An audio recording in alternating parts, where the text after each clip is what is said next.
Good morning, good afternoon, and good evening. Whichever part of the world you are joining us from, the Global Council for the Promotion of International Trade welcomes you all for today's exciting roundtable discussion on the topic Ecotourism and Sustainable Tourism.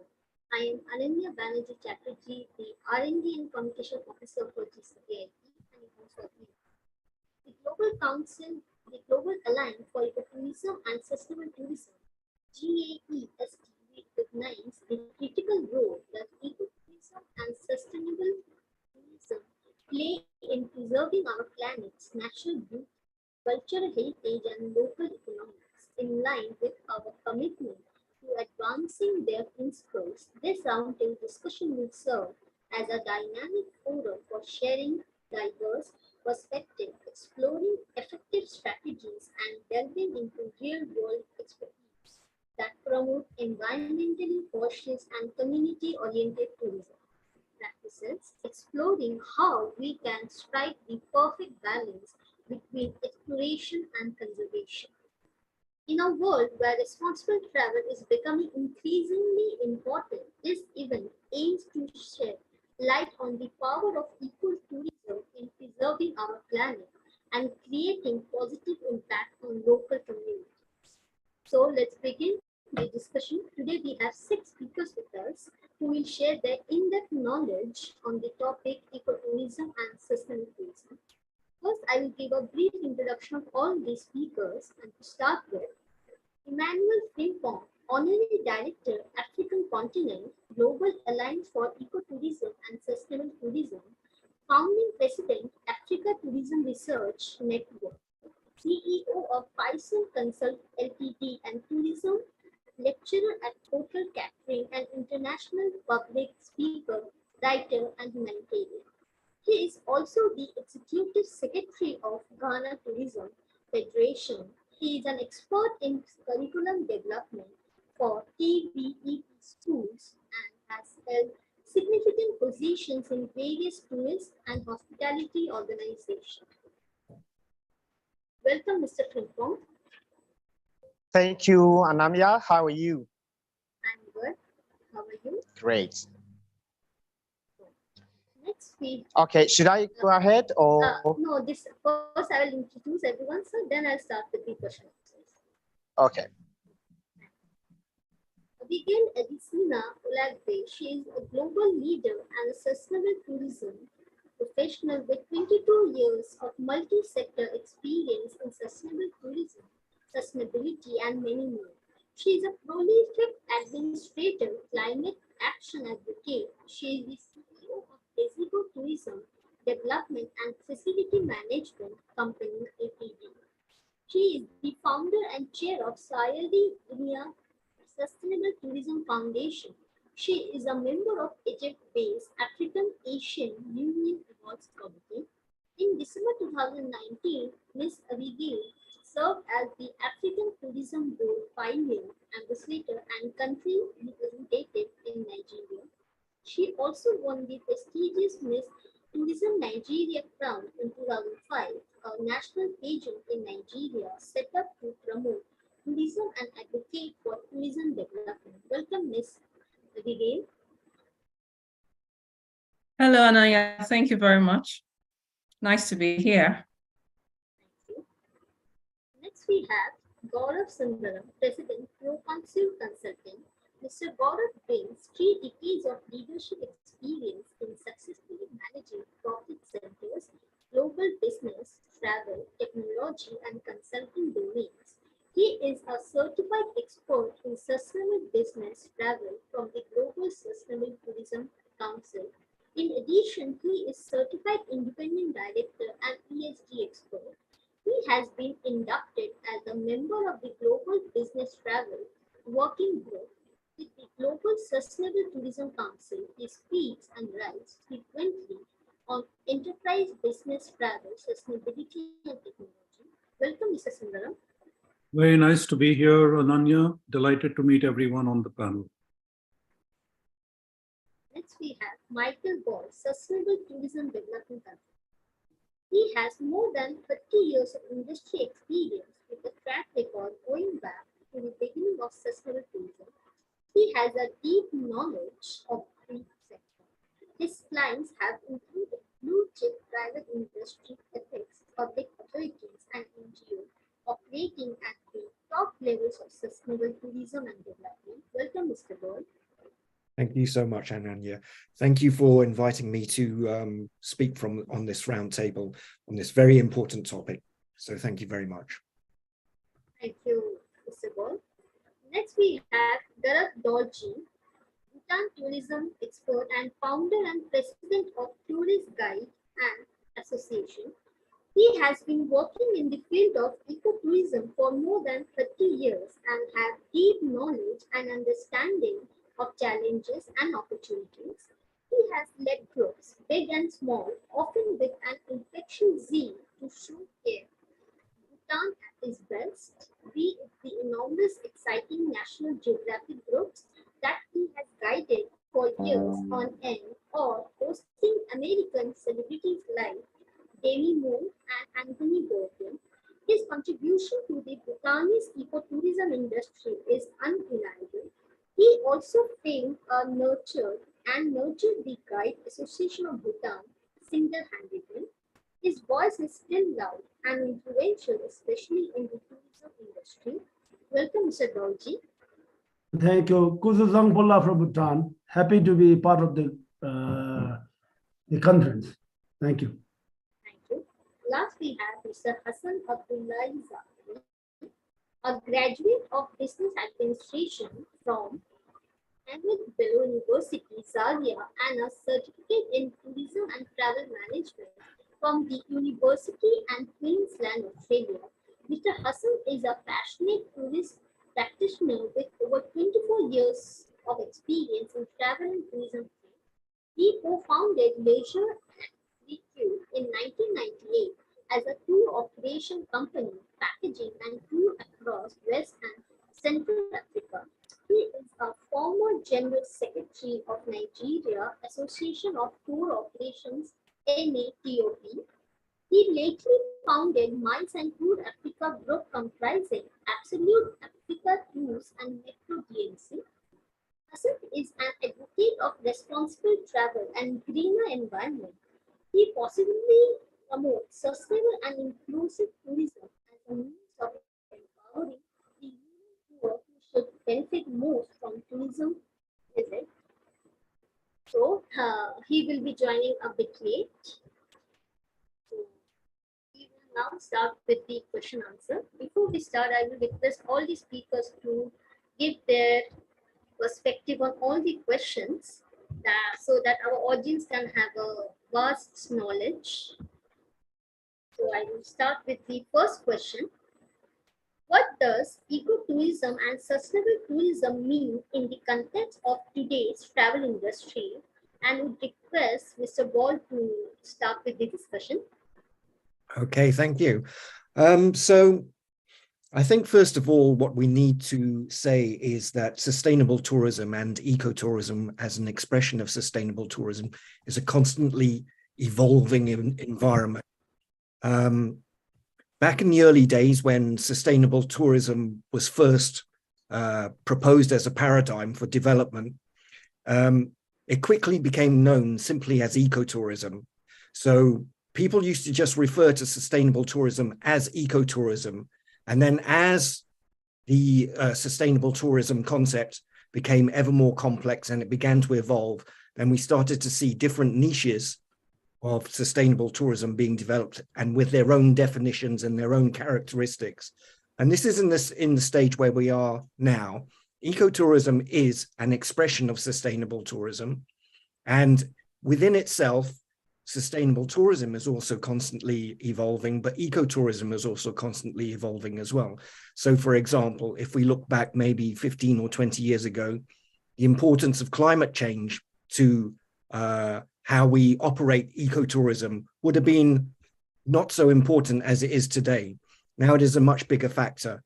So if we look again, if we carry on with this, looking at the way climate change has been a driving factor in the evolution of ecotourism and sustainable tourism, we can look at these two new types of tourism niche, which are coming into play now, blue tourism and green tourism, how these are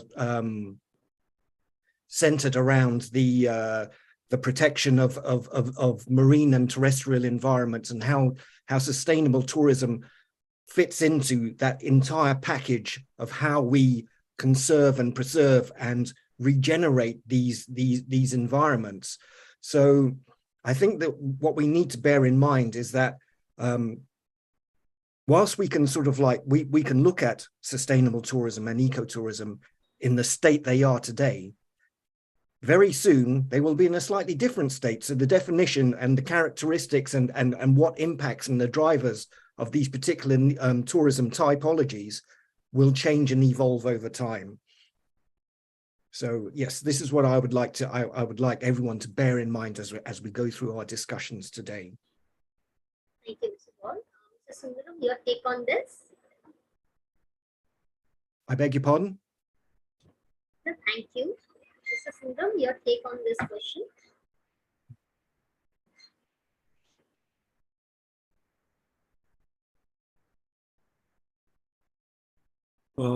Ananya, did you want me to comment? Yes. Okay. So I think Mike has given a fairly exhaustive outline on ecotourism and sustainable tourism. I think my only addition would be to, maybe look at the fact that ecotourism concerns itself more with tourism in the nature, tourism with cultures and communities, whereas sustainable tourism could be probably a slightly broader term to look at a meaningful way in which tourism can be sustained in the long term to preserve communities, to derive economic benefit, to ensure environmental protection and the development of host communities. So I think that would be pretty much what I would like to add to what Mike said. Thank you. Ms. Abigail, your perspective, please. Thank you, Anaya. My contribution to what my co-panelists have so richly contributed to this discourse with regards to the meaning of ecotourism and sustainable tourism would be that ecotourism is basically focused on nature. There is more emphasis on nature because of the, of course it's eco, and there's that emphasis on nature. There's also that concentration on community development. There's also a lot of focus on the understanding, learning about nature, conservation, of course, community development, enriching livelihoods, and ensuring that benefits accrue to the communities.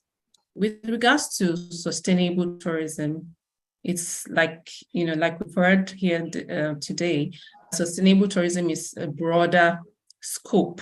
It involves the entire value chain of tourism, entire tourism ecosystem. So that would be my own way of, pointing at the difference between ecotourism and sustainable tourism. Your perspective.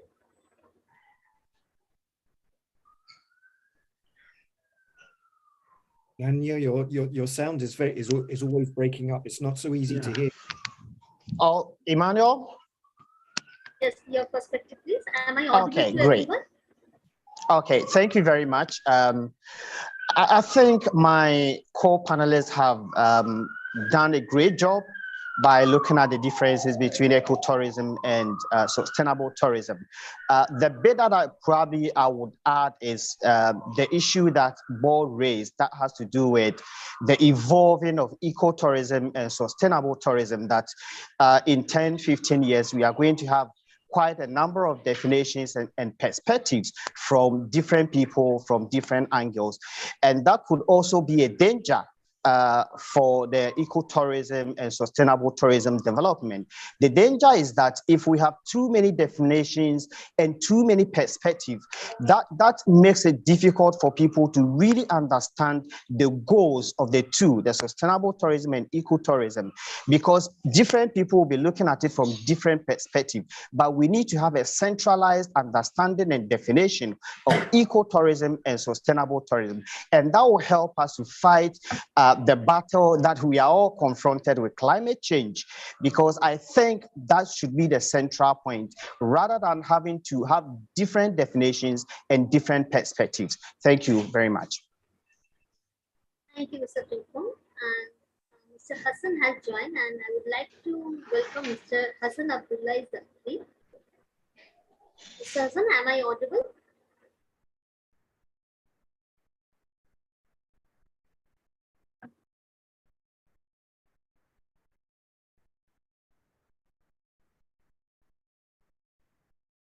I think he's not audible. So we'll continue with my second question.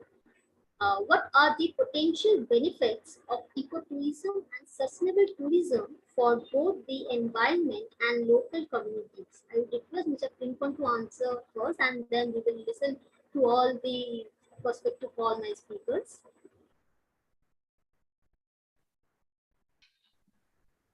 Mr. Pimpon, am I audible? Mr. Frimpong? Yes. Hello. Hi. Am I audible? Yes, but I didn't get a question. Was it a question to me? Yes. What are the potential benefits of ecotourism and sustainable tourism for both the environment and local communities? Oh, well, ecotourism and sustainable tourism has huge advantages to the communities. First of all, we shouldn't forget that the communities are the owners of ecotourism and sustainable tourism agenda. They are owners because most of ecotourism activities take place in our local communities. So whatever we do, it has potential impact on them. The first impact is it has to do with their cultures. As people moving into these communities and try to enjoy the environment, there's a potential danger of over-tourism, people literally abusing the environment. Let me put it this way. So we need to be very careful how we open up if we are talking about ecotourism. Of course, we are also looking at the economic impact that has to also influence or impact on the local communities. When we are able to plan, manage, and develop ecotourism very well, it has the potential of helping the community to, one, to receive skills development, training, and also to better their economic standing in the communities, because companies will get in and open businesses. And by opening businesses, local people will get employed. And by getting employed, local people will get some funding, some money that will help them to also better their standard of living. So ecotourism, sustainable tourism has a huge advantages to the communities, but it depends on how we plan, how we develop it, and how we execute it by involving the communities so that we don't destroy their fiber, we don't destroy their culture, we don't destroy what they stand for. Thank you, Mr. Emmanuel. Anyone wants to add something what Mr. Pimpon said in speaker?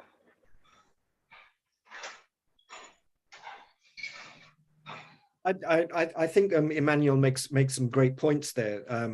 Essentially, when we the ideal of the advantages that we are looking for when we implement sustainable tourism and ecotourism projects is to create win-win scenarios, so that everybody across there are wins for everybody in the three different vectors of sustainability: the economic vector, the social vector, and the environmental vector. We want to create benefits in each one of these different categories. So that is what we are trying to do when we implement sustainable tourism development and ecotourism projects. As Emmanuel stressed there, The main stakeholders in these projects are the local communities. The local communities have to be at the center of these development projects. If they're not, then it doesn't really work very well. So imposing from the top down, it doesn't work very well. So we want to create win-win scenarios where we can protect the environments, where the social wins in terms of protecting culture, in terms of creating good employment, in terms of creating better futures for the communities, both on the individual level and on the community level, are all instilled into these projects. So this is what we try to do, and these are the benefits that we try to create within these projects. I think maybe Abigail can talk a lot more also about the social benefits that these projects can create. But in terms today, the trend, when we look at the way that social media talks about sustainability, it's mostly about the environment, but in fact it should be the social aspects, which are the fundamental core of everything that we do. Thank you, Mr. Wall. Ms. Abigail, you want to add something? Sure. Thank you, Mr. Mike Ball. Yes, with regards to the social benefits of sustainable tourism, ecotourism, on that trajectory, there would be, because ecotourism and sustainable tourism do share a lot of similarities. So some of these benefits, actually, overlap, right? So, but we can consider issues like, community, improving livelihoods in the community, like has been said, learning, the understanding, the way it creates friendship, it creates relationships, the way it fosters understanding, because when tourists come into the destinations and into the communities, they learn about the culture of the communities, they learn about their heritage, and so this, it helps it opens up their minds, it opens up their minds to understand, what a different culture from theirs, what it's all about, so there are many ways that, we can also look at the social aspects, which also includes, the communities deriving benefits. They have to be careful though, as they welcome the tourists, that they do not lose, there's that risk of losing the essence of the tradition or their culture.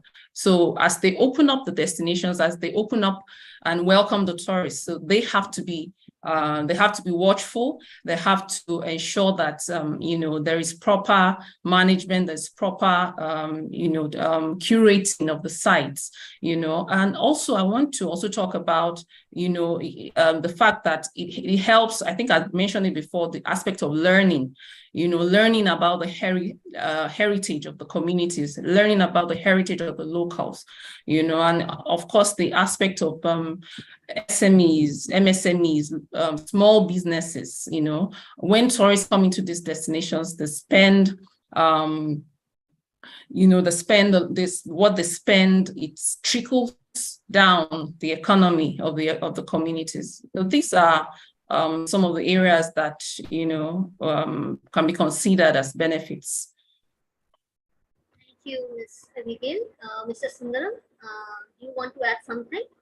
I think the previous speakers have covered most of the aspects. I'd just like to add a couple. I think the first is to balance the focus on profitability and generation of profits versus social and environmental goals that are today the primary focus of both types of tourism.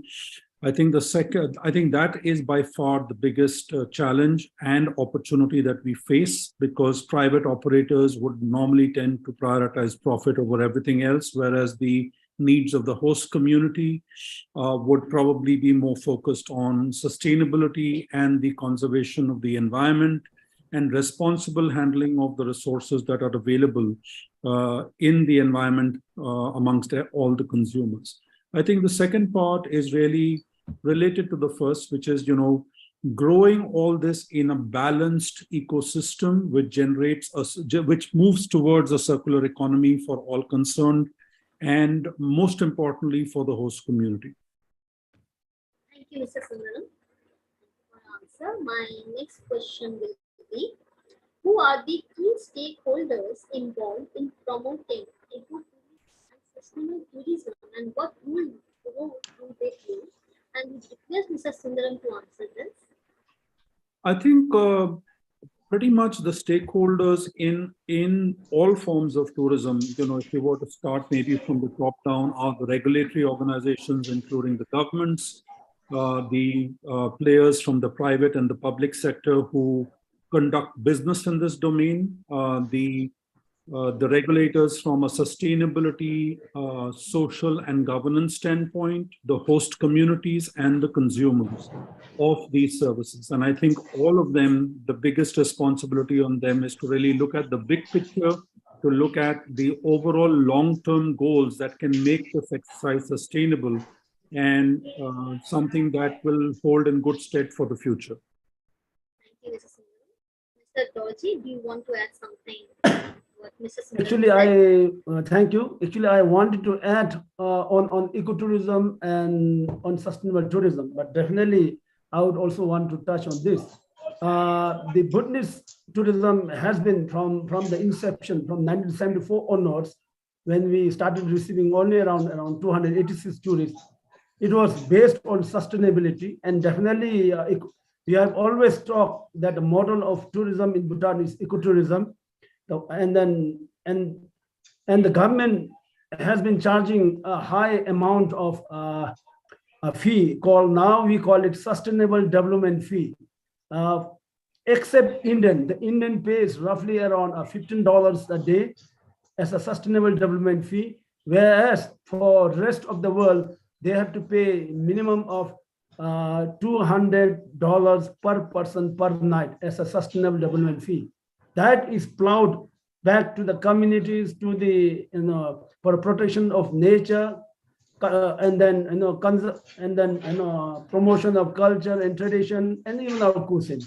And we already, as I mentioned in the group, that we already have few actually ecotourism project which will go on for 5 years, almost around 10 to 15 million dollars.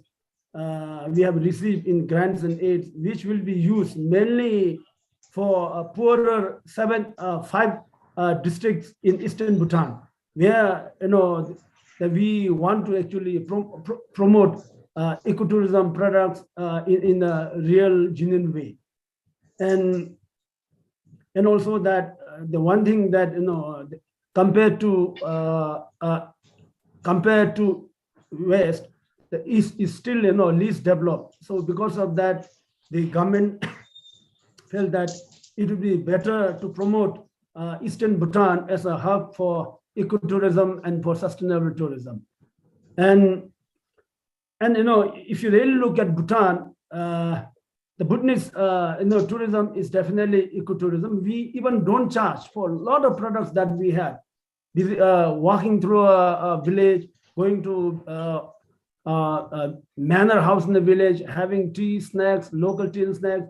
We have local noodles and like buckwheat noodles and pancakes, which are quite popular only in central Bhutan. So those kind of activities, even slip one product that ecotourism product that has made a mark in Bhutan is homestays.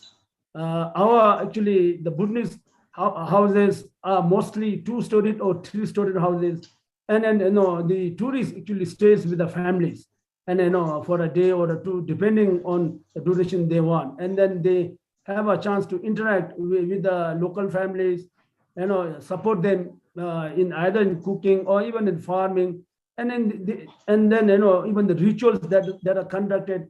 And if you look at the moment, a lot of these actually products are priced very low, or some are not even charged. So because of all those factors, the government feels that if a community needs to benefit, that we need to charge that, and also that if we need to conserve environment and even our local culture and tradition, one way is to plow back, and give it to the communities in the village, and also make them actually now, thinking that especially in East, what we are doing is that they will now have actually pricing done professionally so that the communities benefit, and also that they promote those genuinely, not fabricating or making it for tourists, but which will be like a living living culture and tradition, where we don't do it just for the sake of doing it. It is there, it is living it. Thank you. Okay. Anyone from speaker who want to add something? Okay, so if I may add. Yes, please. Okay, right. Thank you. So you asked about the key stakeholders, and I just want to focus on two of the key stakeholders that have already been mentioned, and that has to do with the local community and then civil society organizations. They are extremely important. They are important because if you look at government as a key stakeholder, and the private sector also as a key stakeholder. Often, for the better word, government and private sector connive to tell local communities, oh, we are coming to develop your area. We are building eco-tourism or eco playground. We are building eco-hotel. And then these local communities are not well informed. So they start this development, building, and then they build one infrastructure after the other. By the time the local community is aware, they have changed the way their system is run, the way the community is. So what is the role of civil society organizations? So civil society organizations will be equipped and be stronger to be able to help these local communities to understand what exactly happens when people come, investors come into their community to develop. They should be able to sit down with them and look at what is the structure that you are bringing. How do you want to develop this area in the next 10 years, 20 years, 30 years, so that it does not affect them? We have to look at what kind of job are you even going to provide for the local community? Are they decent jobs or jobs that will just come in today and tomorrow the jobs are not there? We have to also look at responsible consumption. When the investors come into the community, how are they consuming the environment, the things that we have there, so that it will not end destroying the communities? So we need to be able to develop the capacities of the local community. And this can only be done properly by the civil society organization, because government will not be interested. Government would want to do or put up infrastructures that will make them look good. The private sector, which is also a key stakeholder, is also interested in making profit, irrespective of what they tell us. Their interest is to make profit. So the local communities should also make sure that their interest is taken very good care of. Thank you, Mr. Tinton. Ms. Abigail, your take on this? What I wanted to add was the aspect of the NGOs, the important work of the civil society organizations, but Emmanuel has already talked about that. We can overemphasize the importance of the work of the civil society organizations, because they are closer to the grassroots, they are closer to the people than the government. So the government gets a lot of feedback from the civil society. They're able to reach out to the youth, the women, and operators and stakeholders, the traditional rulers, and all the stakeholders within the ecosystem. So and of course, Emmanuel mentioned the aspect of training, capacity building. But what we find is that in most cases, the civil society organizations have faced challenges and have limitations. So, this is a very good opportunity to make the call, for more support to civil society organizations, because the work is very vital to sustainable tourism development. Thank you, Mr. Vivian. Mr. Ball, your take on this? Do you want to add something? Yes, I would just like to echo particularly what Emmanuel has been saying, and also Abigail as well, my esteemed colleagues on the FSU Golden Awards Committee. I would just like to add a little bit to what Emmanuel was saying about the in respect of governments and private industry and their role as stakeholders. I think when we think about different stakeholders in sustainable tourism and ecotourism type of projects, we have to look at the level that these projects are being implemented at. So for example, if they're being implemented at a destination level, or if they're being implemented at a smaller scale, perhaps a single development like a resort or a national park, which is putting out tenders for people to come in and operate community-based tourism projects there, or those kind of like shop floor type level of operations, then the roles that the stakeholders play in terms of their importance of how a project comes out, the outcomes of the project change with the scale of the project. So at the destination level, for example, it is the policy which is created by the administrations which can make or break these kind of like development projects. So the policy is very, very important. The policy has to be correct. So for example, what Emmanuel was talking about in terms of civil societies building the capacity in the local communities, if this is implemented in a policy at the administrative level of the region or the country or the destination, then this becomes an automatic facility to improve these kind of like projects within that destination. So we have to think in terms of what are the way the question is framed. What are the key stakeholders in these projects? We have to consider the scale of the project first, and then the stakeholders, the importance of the stakeholders changes according to that. Thank you, Mr. Wall. Thank you so much. My next question is, could you share examples of successful ecotourism initiatives you have encountered? I would request Mr. Ping-Pong to answer first. Well, thank you very much. I think I'll mention Ghana. That is where I am. We have a couple of ecotourism institutions or attractions that are doing quite well. And one of them is Safari Valley. What they did was that when they wanted to build a safari, they picked up the local communities. So right from the start to the end of it, they trained them. Depending on what they wanted, they gave them training, and then also used resources within the community. So what they've done is that they've made the communities to be aware of the impact of what they are doing and keep watch on every single thing that they do there.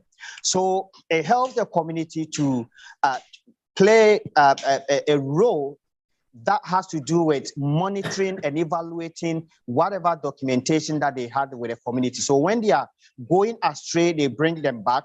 And then the communities is also aware that whatever they do that will affect the community, it affects them because they live in the community. Their ancestors, their great-grandfathers handed over that community to them. So they must not do anything to destroy what they have. So I think it is working well, and hopefully they will continue to work together to promote the community.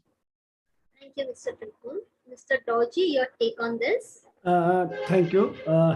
One of the biggest project, on ecotourism, which also actually benefits the communities of Bhutan in almost half the country, is the Trans-Bhutan Trail, which actually starts from the westernmost district called Ha and ends in the easternmost district called Tashgang. It is around 450 kilometers of trails which connects over at least over 100 actually communities of villages along the way. And this trail, we did have actually few groups who actually did the entire trail. It takes around 35 days. And along those trails, we have actually we have basically almost around 50 to 100 communities and villages, and then we can actually take maybe a side trail. Then it goes to other communities where this trail actually, after launching this trail last year, a lot of people have benefited. In fact, the communities were made a part of this trail, and also that we have also introduced a passport for that, where the tourists can actually pay for that. They can connect with the people, and then have those. They can see the living culture and tradition that has been there for hundreds, if not thousands of years. And also this trail has been there for last almost now 600-700 years. And after we started, after the network of roads were built, these were not used. So we rebuilt this after 60 years. And this is one of the biggest actually ecotourism product that Bhutan has for the world. Thank you. Thank you, Mr. Dorji. Mr. Sundaram, your take on this? Do you want to share your points? I think I've been enormously impressed by what Bhutan has done to conserve its tourism potential, and I think it's a great acknowledgement for the people of Bhutan who've done that. I wanted to talk about a couple of initiatives. I think what Mike mentioned from a destination standpoint, I think two examples that stand out to me is what's happening in Finland and Slovenia, where they are really investing in building a complete destination management system, which looks at conserving the environment, building local communities and capabilities to take advantage of the influx of tourists, and also maintaining the right balance between the needs to generate profit and the need to sustain these activities. I think if you look at the ecotourism aspects, I think one of the great examples that I read on was the initiative with the Great Bear Rainforest in British Columbia, where there's been an active engagement of the erstwhile indigenous community to be involved in conserving cultural heritage sites, focus the attention of the government and the society on conservation and preservation of the cultural heritage, as something that Emmanuel alluded to when he spoke. There's also been the impact of COVID, and what resulted from that. Probably one good thing that resulted from that was the focus on looking at over excessive tourism and curtailing the impacts of excessive tourism to bringing it to more conservative level. And this can be seen across French Polynesia, across Fiji and Vanuatu, where they're looking at measures to curtail tourism with a view to preserve resources, with a view to cut down the number of tourists and the impact on the environment. And finally, I think the one stellar example across the world that I've come across is Kyrgyzstan, where they've done a concerted action to develop the local communities, to develop economic and cultural engagement of the local communities with the tourist population, which has resulted in a 10% plus dip in the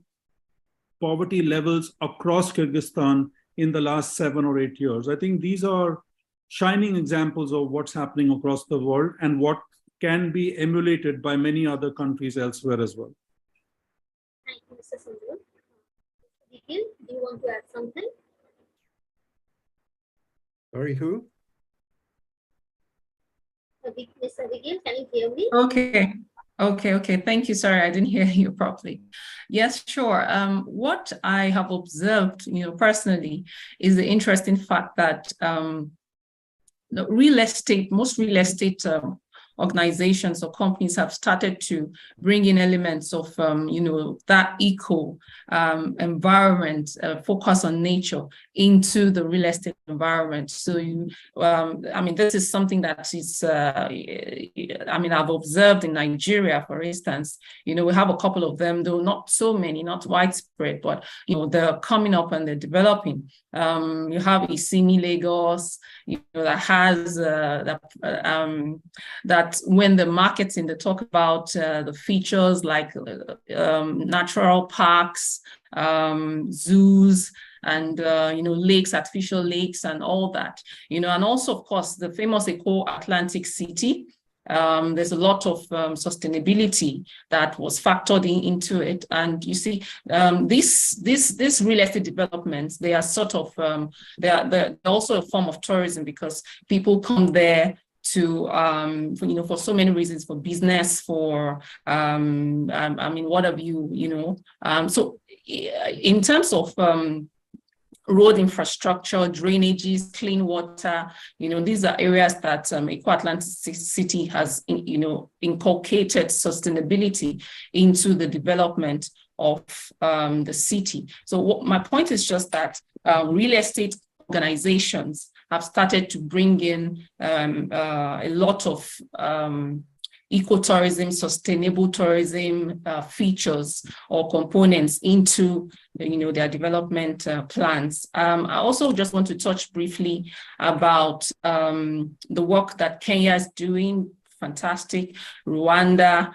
Rwanda banned single-use plastics not long ago. And of course, Kenya too. Kenya is known for safari and all that, but of course, they realized that they wouldn't be able to sustain, that reputation as a foremost destination, in the world, tourist destination in the world, if, they're not sustainable. They even have an organization called Ecotourism Kenya, So these are some of the examples that, easily come to mind. Thank you, Mr. Vivian. And Mr. Hassan Zakri has joined. Welcome, Mr. Hassan. Can you hear me? Please unmute yourself.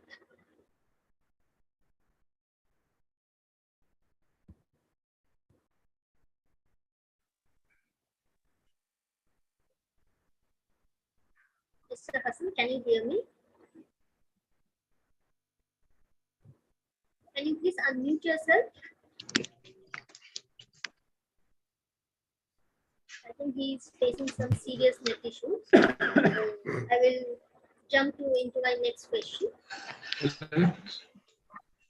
How can we strike a... Hello, can you hear me? Yes, I can hear you. Can you hear me, Mr. Hassan? Yes, but it's very, very bad. I have a very bad connection here. I've been trying. I've moved locations. I still can't get anything near. Yes, sir. We are facing the same. Can you hear me?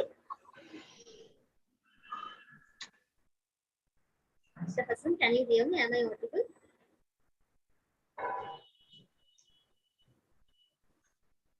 Okay, my next question will be, how can we strike a balance between promoting tourism for economic growth while safeguarding natural resources and cultural heritage? And I would request Mr. Frimpong to answer this question first. Thank you very much, Ananya. I think we have no option than to strike this balance between what we want to make and then how we make it.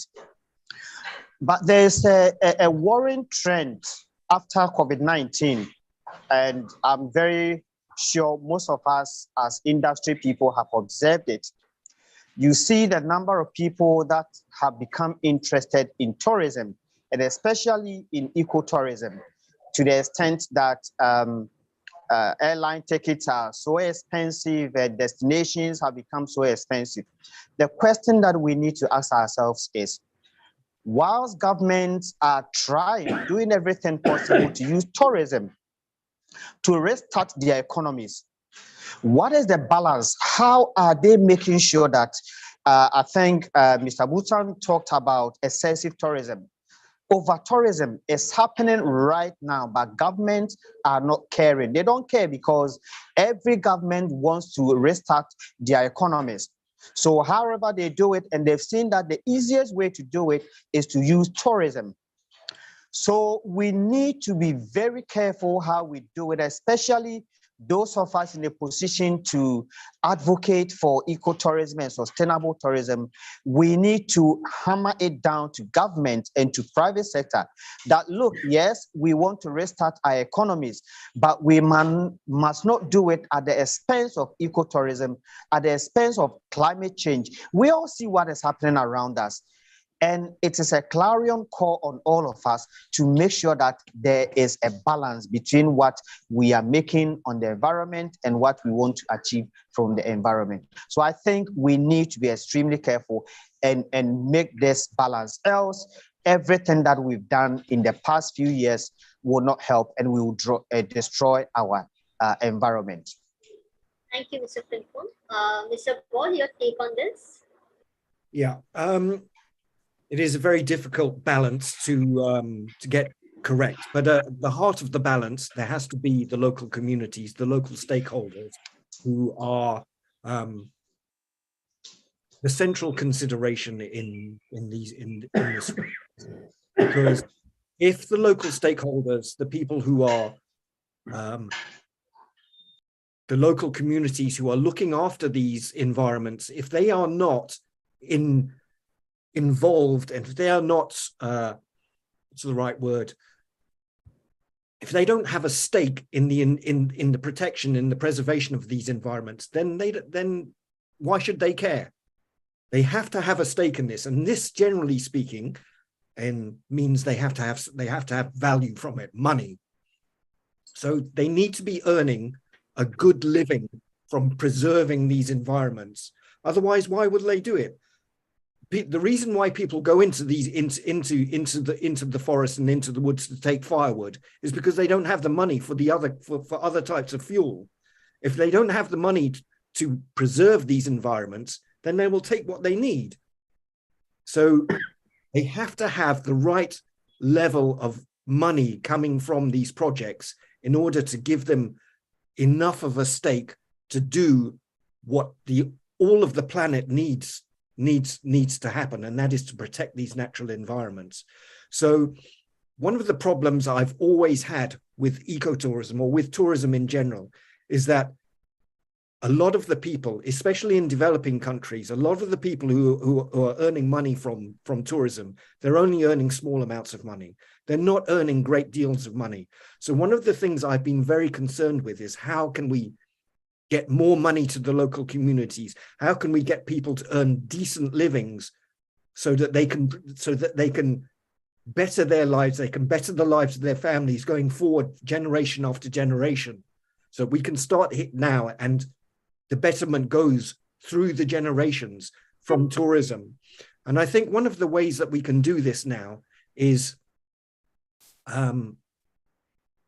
through a suite of different income generation streams. And one of these suites, which is coming on stream now, is this involvement with blue tourism and green tourism. I think this is a whole different other subject, which maybe we can talk about on another day.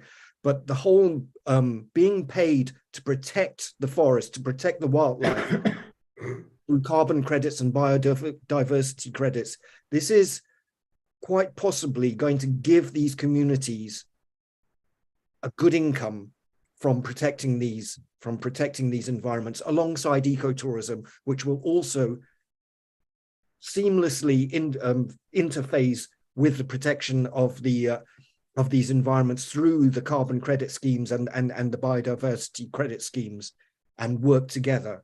So this is where I hope we are going to go in terms of making ecotourism and sustainable tourism for local communities who are living out in the more remote areas, how they can become more involved in the protection of these areas.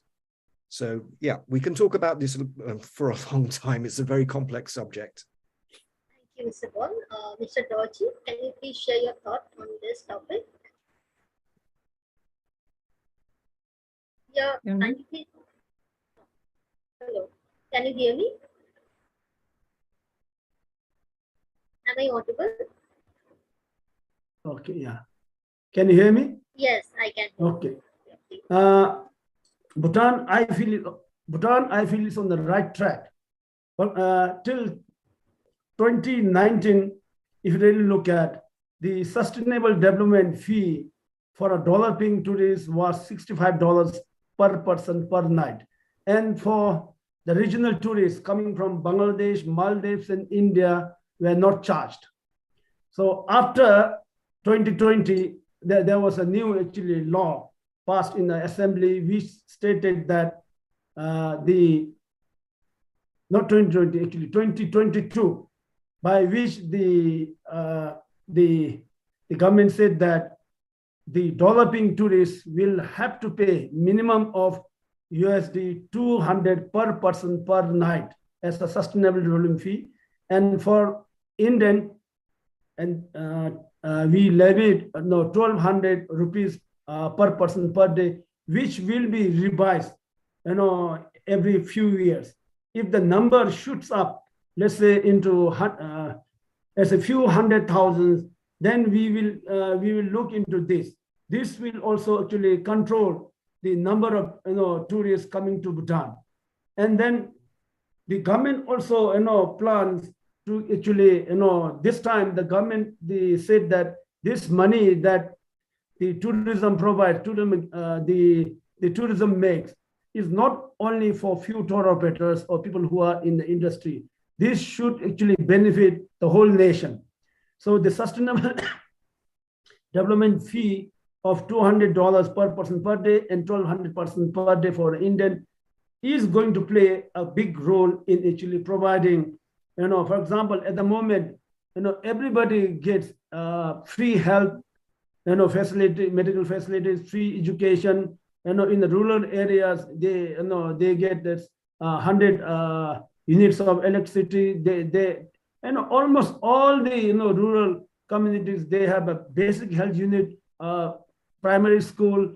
Then they also have veterinary hospital. You name it.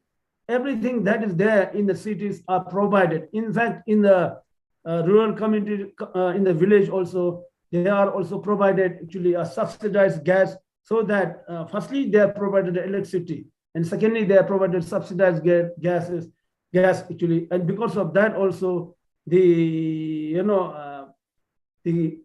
in the past they used to be given 2 standing trees per household for a firewood and to heat the house. And it looks like we have used almost annually around 500,000 standing trees annually. So that has gone down to around 100,000 now from that. And also it's still going down. And also the pollution, we also have now brought in, we are now championing on electric car. So, in last year, within this year, we have actually imported over easily 600-700 electric cars, and we plan to actually at least import another few hundred actually electric cars, because the electricity again in Bhutan is one of the cheapest in the world. If you look at actually Bhutan, I think, is the only nation in the world that is actually carbon negative, not even carbon neutral. And the policy, the government also said that we not only want people who can afford to pay $200 per day per person. We want people who actually who appreciates, who values what the government of Bhutan is doing in conserving and preserving our culture, nature, and tradition, and also actually and also actually promoting happiness. Bhutan is also known as a land of gross national happiness, because we value more gross national happiness more than the gross domestic product. That was coined by the fourth king. So it's still people value this more. The government takes pride in this, and also if you people in the village are still actually content with the life they had. Maybe we may have few, but majority of the people are actually happy with the favorable condition that is there in Bhutan. Thank you. Thank you, Mr. Dauji. Ms. Abigail, please share your viewpoints. All right. I want to speak to the issue with, government getting more involved and government being at the front of, this development, like we are imagining it. Most of the examples we're giving around the world and that we've made reference to in the course of this course, we would observe that most of these examples, the governments have been actively involved in, fully involved in the development of sustainable tourism.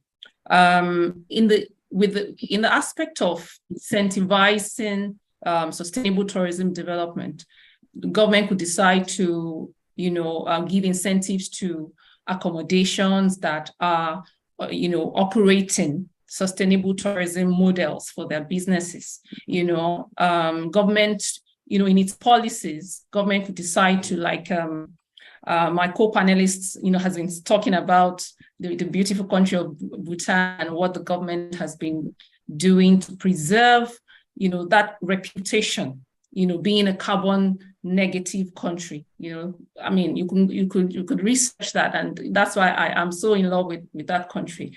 So yes, government has that role to play, that leadership role to play when it comes to sustainable tourism development, ecotourism and the balance with sustainable tourism development. Government is the one that will come and say, look, these are the policies, and then addressing each stakeholder and ensuring that each stakeholder has a say, has a sense of belonging, and looking closely into their areas of needs and ensuring that, even Ghana, our neighbor, Ghana is our brother, to Nigeria in terms of our relations and so many things that bring us together and everything.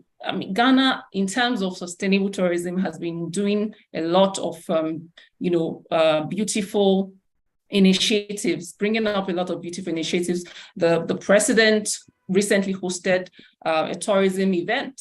For me, that was so interesting. I found that very interesting because most presidents might, have that thought that tourism is not important, or that the designated minister will attend to it. So I'm just trying to say that governments need to take, greater leadership of sustainable tourism development for us to have, that desired growth and development, and for it to actually trickle down, to the lives of communities. Also, lastly, issues with, mainstreaming indigenous communities, mainstreaming indigenous knowledge, bringing what is rooted in the communities, bringing it into mainstream. I think there's a lot to unravel in that aspect. There's really a lot to unravel in that aspect, and the government will play a very important role in leading in that aspect. Thank you. Thank you, Ms. Vivian. Mr. Sundaram, do you want to add something what Mr. Vivian said? Please unmute yourself. Sorry about that. I'd like to go back to what Mike said, and I think the crux of striking the balance between promoting tourism and economic growth really resides in education as the primary means of taking it forward, educating host communities on how they will benefit economically from sustainable tourism, educating them on how they need to look at the medium to long term and build their capabilities over time so that they can leverage the benefits that will arise from sustainable tourism. I think similarly, there is a huge role for the government, as Abigail said, and for NGOs and social organizations to really educate actually three critical sectors in this process. The private sector, which will be actually making the investment, or even the public sector for that matter, to temper their expectations, to really realize that they cannot go after a profit maximization goal. They have to keep in mind the long-term sustainability of the environment, of the communities, and the entire ecosystem. Also, similarly, a lot of education, apart from the host communities, need to go with the consumers to really understand their responsibility and what they will bring when they come into these host communities and into these tourist locations, and how they need to behave, how they need to conduct themselves, how they need to respect local culture, local sensitivities, and the overall ecosystem. So I think the crux of this really resides in educating all the stakeholders on what their respective roles are and how they need to conduct themselves going forward so that we can actually make this a success for everyone involved. Thank you, Mr. Sundaram. My next question will be, how can businesses overcome obstacles related to seasonality, changing consumer preferences, and global events that impact travel? And would request Mr. Ball to answer the question first. Yeah, this is a very good question.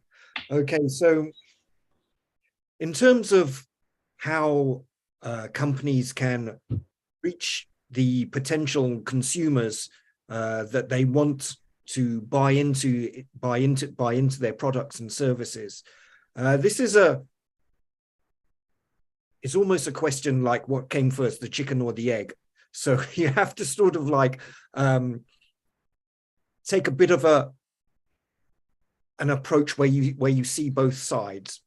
So in marketing, one of my main clients until for more than a decade was Mintel. Mintel are one of the biggest providers of market intelligence on the globe. They have offices all over the globe. And I was asked by them every year to write a number of different market intelligence reports concerning sustainable tourism markets.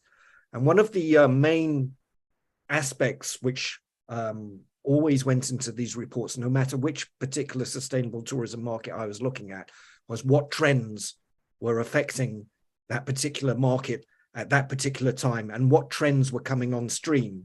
So these are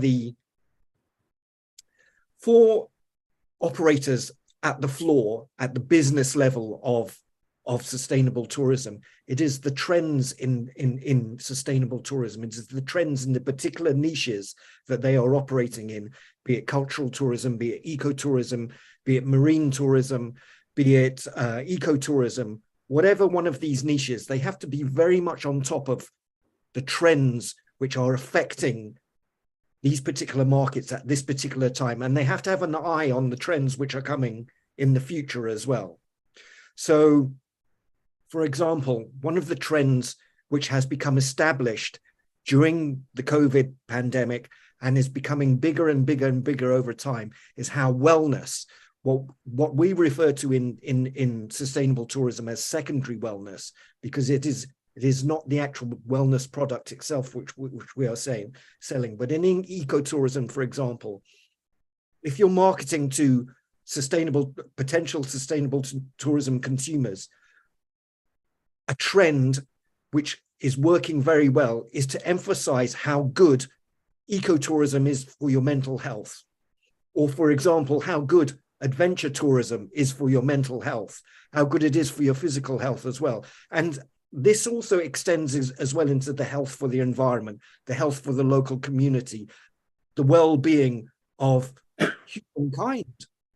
So these, I've gone a little bit down one single track in terms of a trend, but these are the things which I would advocate for all business operators in sustainable tourism. So tourism is a very complex field. It is a very complex field. People underestimate how complex it is, and it becomes more and more and more complex as the days go by, as the years go by. So you have to be very much on top of the game when you operate in tourism. It is very competitive. You're not just competing against the guy next door, you're competing against the country in the next continent.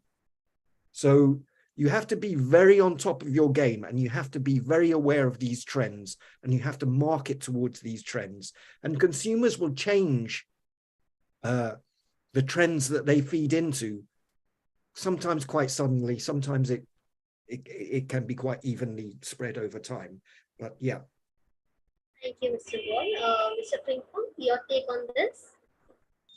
I think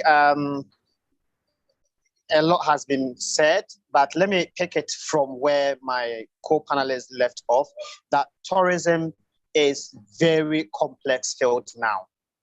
And therefore, for an organization to be able to reach its customers or interest group, we need to also pay attention to data. And of course, talking about data, then we are talking about artificial intelligence, which is changing a lot of things now. So companies should be abreast with the changing trend. People are complex, they will be complex, more complex tomorrow. So how do we track, how do we get around it? There's the need for data and there's the need for AI to be applied in whatever we are doing. I think companies should be looking at that and getting close to it and getting understanding of how AI is going to change how we work and how we do things, and how data on our client or customers or people that we work with should also inform the decision that we make. I think we should be looking at this area so that we can actually support whatever we do as organization. Thank you, Mr. Frimpong. Mr. Dorji, could you please add some points to it? I don't have much to say on this because a lot of the things I thought more about these things already said, but I would always actually want to actually talk on Bhutan only, how Bhutan is coping up, how things are moving, and we have just come out from the COVID, and also that if you look at with the small population, the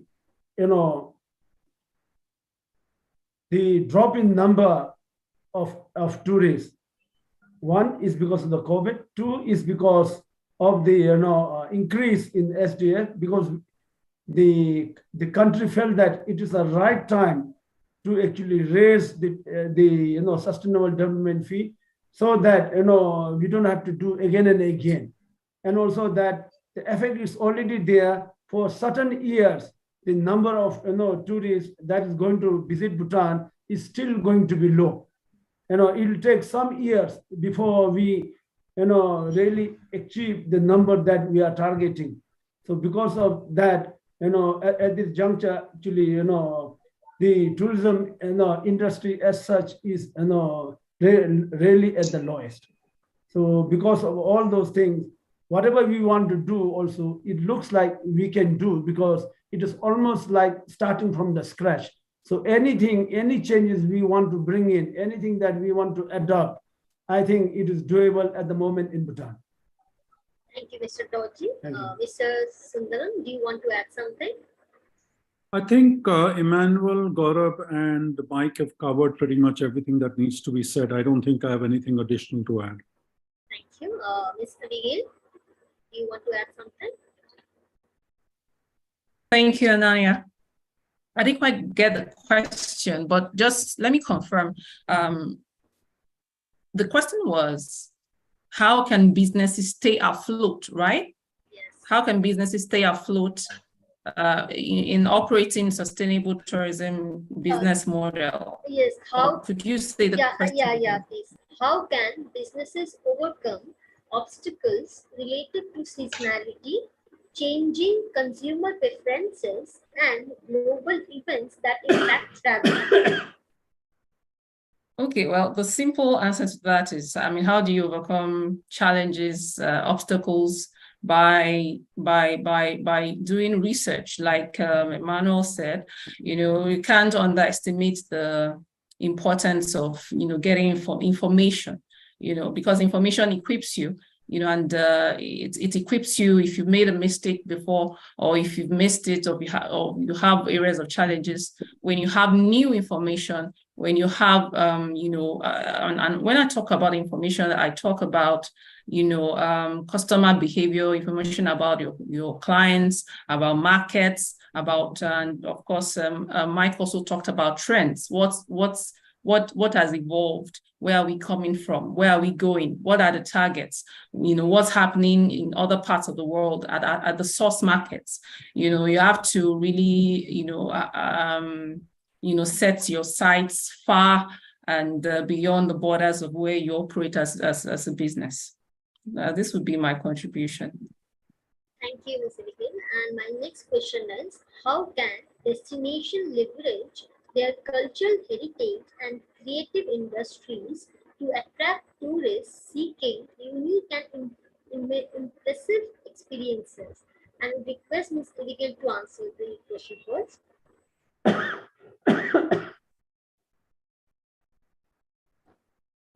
Ms. Abigail? Ms. Abigail, can you hear?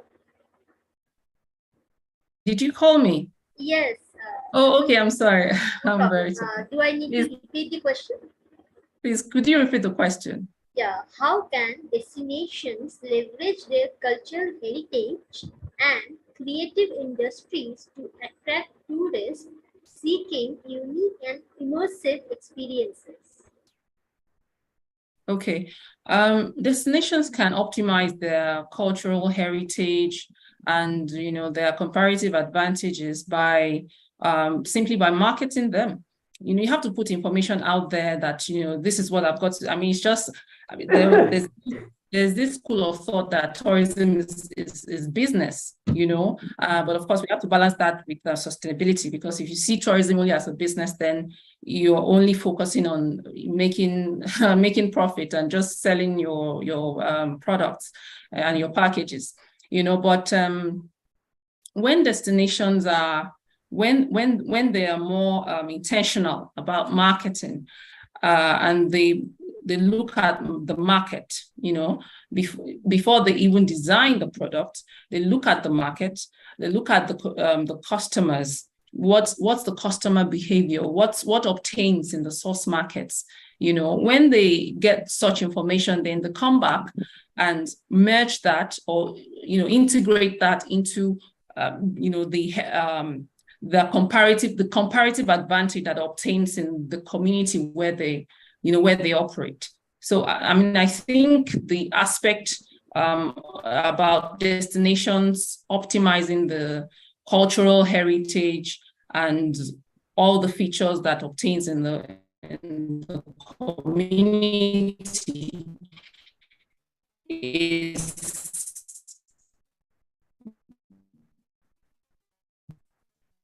hinged on marketability of the product.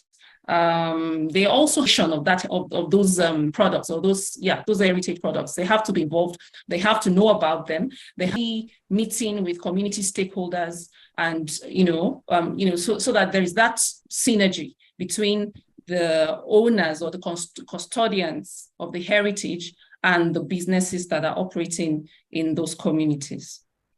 Thank you, Ms. Abigail. Mr. Sundaram, your take on this? I'd prefer if you can repeat the question, Ananya. You were not very audible when you started. Yes, sir. How can destinations leverage their cultural heritage and creative industry to attract tourists seeking unique and impressive experiences? I think Abigail has covered a part of it. I can't really think of anything radical apart from what Abigail said. There is a need to look at long-term strategies, to look at leveraging all the resources that are available at a destination, to bundle it into a package that appeals to potential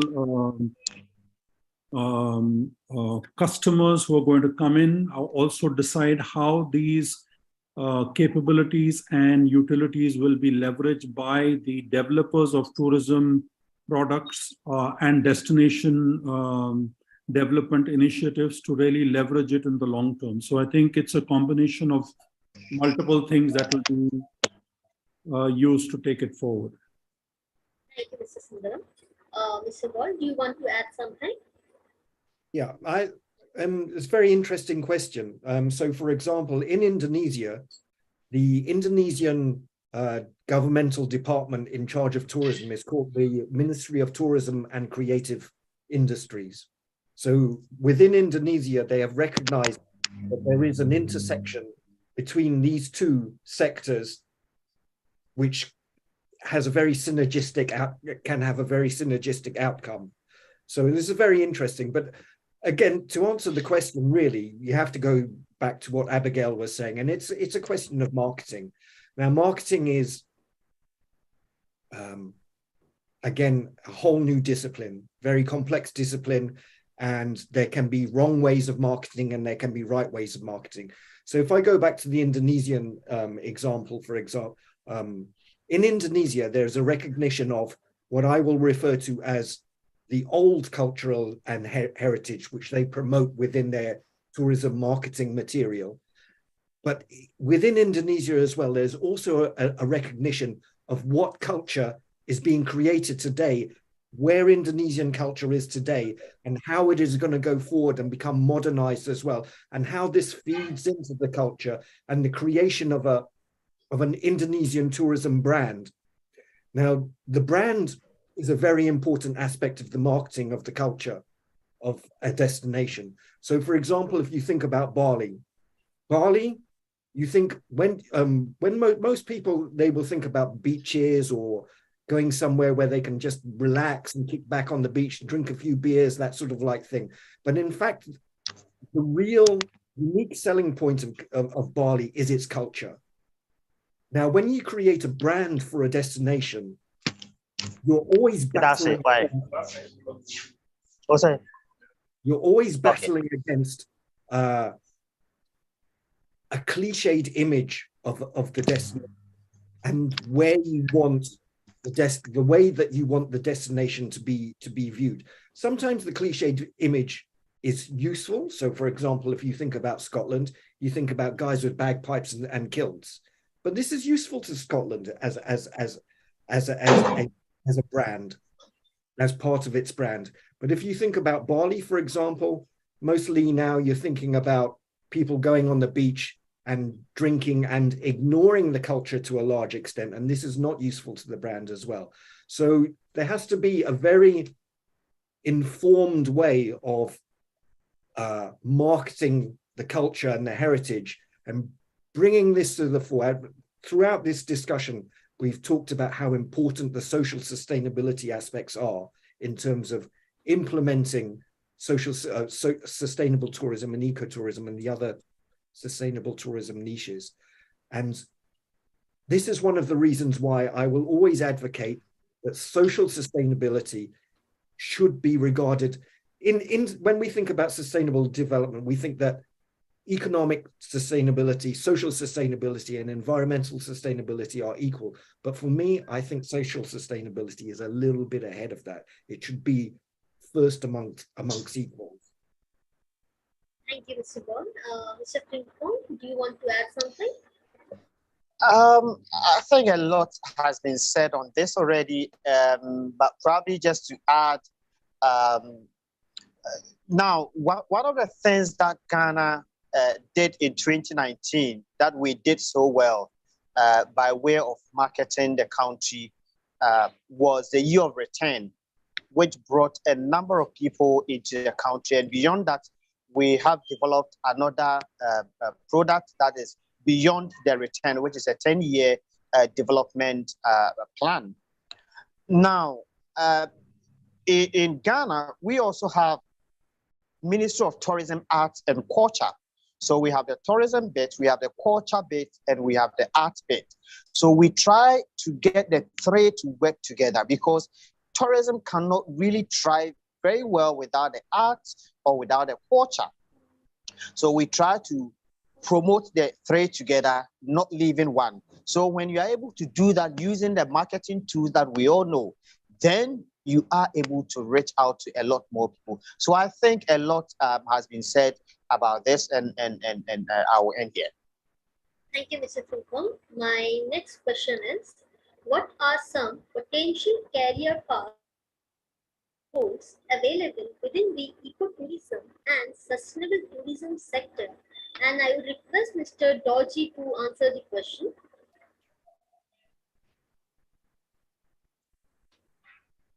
Please unmute yourself, sir. Okay, yes, yes, please. Yeah, do I need to repeat the question? Yes, yeah. What are some potential career paths and roles available within the ecotourism and sustainable tourism sector? Okay, I'll have to read the quote. I didn't hear again. What are some potential career paths and roles available within the ecotourism and sustainable tourism sector? Thank you. In the context of Bhutan, there's quite a lot actually. If you really look at Bhutan, we are promoting the whole Bhutan as a ecotourism and sustainable tourism destination. And if you look at Bhutan, almost 70% of the total area is forested. And the constitution says that we will preserve minimum of 60%. If you look at Bhutan, especially on environment, especially on the forest, I think Bhutan may be one of the very few countries in the world where the forest cover has been growing steadily. And then if you look at the population also, population has not grown that much. In fact, if you look at the birth rate, it is just 1.8. And also if you look at a lot of the projects are now all based on ecotourism and sustainable tourism. And we also are now training a lot of local guides. When you talk about the local guides, I stress, since I'm chairman of the guides, as well as I'm a trainer also of local guides. So when we train them, we tell them that the guides that we train should be from the community, who are living there, who are working there. Not people who are from there, but who have migrated to town, comes back and does that. So we also tell them that we need people who knows about the community. So it may not be that somebody who is actually educated, even if they are not educated, but if they know the history of the village, if they know stories, if they know everything about village, then there is always an interpreter to translate that. That is one aspect on which especially the ecotourism, where we can provide a lot of opportunities for youth. One thing about Bhutan is that we have a big actually youth population, almost 50%.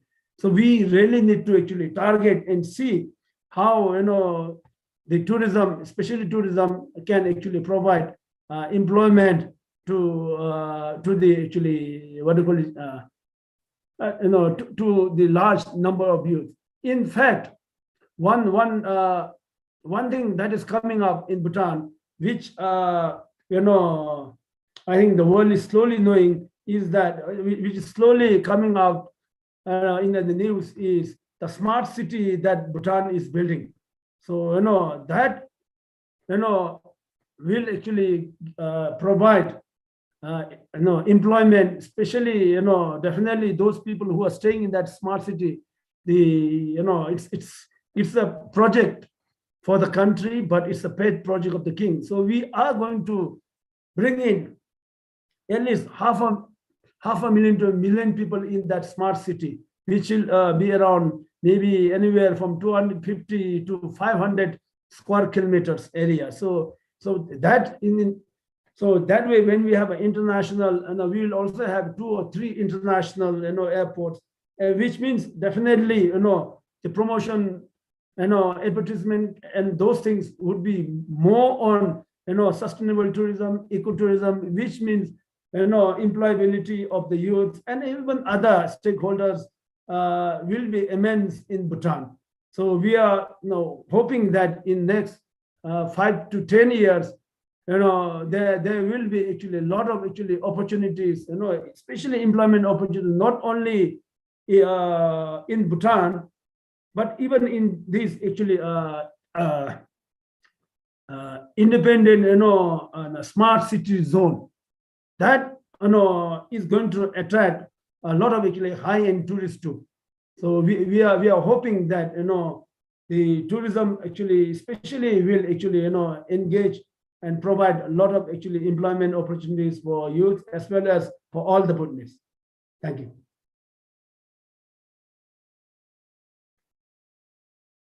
I think your sound's off, Ananya. Yeah. You're on mute, Ananya. Do I need to repeat the question, Mrs. Singhal? No, I'm fine with the question. I think there are some of the aspects have already been covered. I think the most critical thing is that tourism basically generates one, direct career opportunities, which is employment, and two, entrepreneurship opportunities. I think that entrepreneurship journey is actually far, far larger in scale and scope, because there is innumerable ways in which to take advantage of the incoming tourism opportunity that arises, whether it is developing products, developing resources, developing resorts and utilities, or being involved in intermediary industries like transport, ticketing, perhaps, resort management, and so on and so forth. I think if you look at the employment opportunities, it can be broken down into 4 or 5 segments. One is the entry level, which is, tour guides, facilitation agencies, assistants for tourists, ushers and airport assistants, and so on and so forth. There is the mid-level, which is essentially the management of resorts and utilities. Engagement at a more in-depth level, at a mid-management level, is also certainly possible with the tourism industry, with the tourists, sorry. On the senior level side, there is this whole aspect of global marketing that would be involved in generating incoming tourist arrival. Also, domestic marketing, which would allow for promotion of domestic tourism, particularly in large countries like India. And also the aspect of sustainability certification and sustainability management. I think that's a critical area of employment focus going forward. I think all of us are looking at the sustainability angle of ecotourism and, of course, sustainable tourism. And there needs to be more professionals who understand the dynamics of it, understand the impact that our actions and inactions will bring in the course of generating incremental traffic. And I think these are some of the areas which we can certainly look at. There's also the overall aviation, the overall hospitality industry, which will throw up multiple opportunities of employment at multiple levels within the system that there is. Thank you, Mr. Singhal. Mr. Gaul, do you want to add something? Yeah, I would just like to echo what Gaurav has been saying, and to talk a little bit about what he touched on in one of the earlier questions, and that is with regards to education. The education, for example, when we were working on the project in Indonesia to develop the destination surrounding Komodo National Park, we realized that one of the main challenges that we had was that the workforce wasn't there. So if we were going to develop this destination, then the likelihood was, if we didn't make policies, we didn't make it that we could develop the workforce in the locality, then the workforce would come from other areas, and this isn't social sustainability. But in terms of education, this goes far beyond just going into schools and things like that. It also covers the aspects of entrepreneurship, encouraging people to go into business, to set up secondary services which feed into which feed the tourism sector. For example, fixtures and fittings.